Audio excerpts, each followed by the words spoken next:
Hello guys, it's Saturday.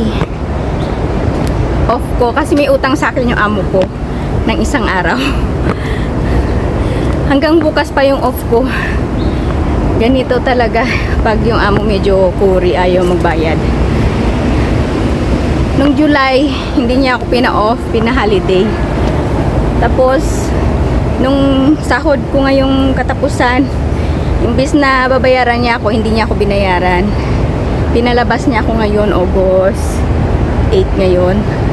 Pinapili niya ako August 3 or 8. So, may mga amo talaga ganyan. Tanggapin na natin na ganon yung ibang amo. Hindi ka na pwede magreklamo, ay bakit ganon yung amo ko? Wala eh, ganon sila eh. Ganon dito guys. Expect mo na pag hindi ka pinag-day off, di ba, dapat babayaran yun ng amo.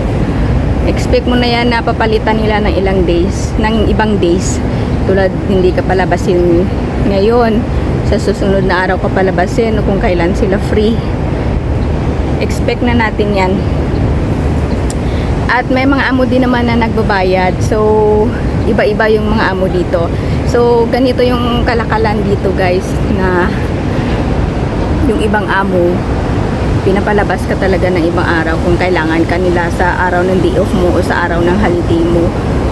So yun yung amo ko ngayon. Okay lang. Ang importante, naka-off din. Kahit na hindi bayaran, wala tayong magagawa. Pinalabas. Yun.